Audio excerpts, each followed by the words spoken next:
जय हिंद दोस्तों मैं हूं शब्बीर और आप मेरे साथ देख रहे हैं सही तस्वीर। दोस्तों आज के सही तस्वीर में मैं बात करूंगा बिहार की। बिहार में एक बहुत ही विचित्र परंपरा रही है कि अक्सर शर्म के विषय को गर्व का विषय बना दिया जाता है। ऐसा क्यों है कि ज्योति कुमारी जो 1200 किलोमीटर साइकिल चलाकर गुरुग्राम से दरभंगा पहुंची, उसके दर्द को न देखते उसको शौर्य का विषय बना दिया गया, उसको गर्व से बताया जा रहा है, ये जबकि एक शर्म का मामला था। याद है ना, जब नीतीश बाबू दिल्ली चुनाव प्रचार में गए थे तो कहा था कि बिहारियों को इतनी संख्या में यहाँ देखकर गर्व महसूस हो रहा है, जबकि मजदूरों का पलायन शर्म का विषय था, जिसे हमारे नेताओं ने गर्व की तरफ प्रदर्शित किया। बताइए, जो मजदूर 10-12 हजार की नौकरी के लिए गांव छोड़कर दिल्ली और मुंबई के स्लम्स में रहकर मजदूरी कर रहा हो, उसको झूठा गौरवबोध बेचा जाता है कि आप लोगों की वजह से ही यह प्रदेश चल रहा है, आप चले जाएंगे तो यह प्रदेश रुक जाएगा। ठीक यही केस हुआ है उस 15 साल की ज्योति कुमारी के केस में।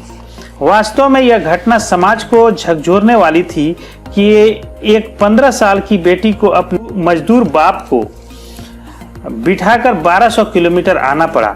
व्यवस्था के लिए, सरकार के लिए इससे ज्यादा शर्मनाक बात नहीं हो सकती।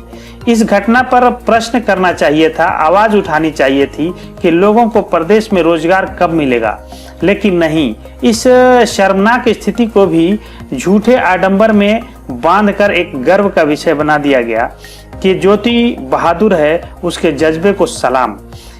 उसके इस कृत्य पर गर्व करने का अधिकार सिर्फ उसके परिवार का है। एक समाज के तौर पर केवल शर्म का विषय हो सकता है उसके शौर्य गान के पीछे की मजबूरी, और अपने शर्म को मत छुपाइए।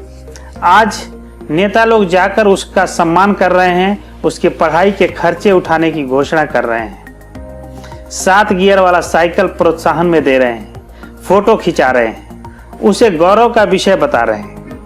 इस निर्लज नेताओं से पूछिए कि तनिक पता करें कि जिस ज्योति के पढ़ाई का खर्च वहन करने का झूठा आडंबर ये कर रहे हैं, उसे किन मजबूरियों के चलते कक्षा पहली के बाद पढ़ाई छोड़नी पड़ी थी।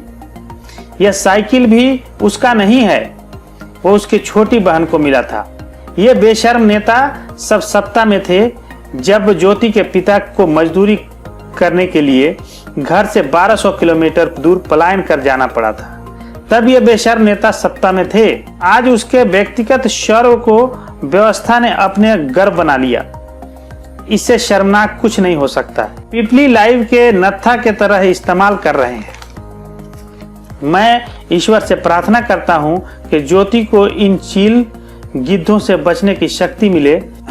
और दोस्तों, अपने बिहार वासियों से ये मैं विनम्र निवेदन करना चाहता हूं कि जो शर्म इस कोरोना महामारी में अपने बिहारी भाइयों को, अपने मजदूर भाइयों को सड़कों पर नंगे पांव चलते हुए, मजदूर से भिखमंगा होते हुए हमने देखा, फिर से यह न देखना पड़े।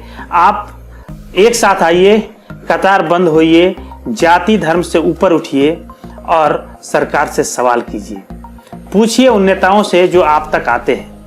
वैसे अभी हाल ही के एक घटना तो सामने ही है कि एक मजदूर भाई ने एक नेताजी से पूछ दिया कि हुजूर यहाँ पर हमें नौकरी की व्यवस्था कर दी जाए, तो उन्होंने क्या कहा था।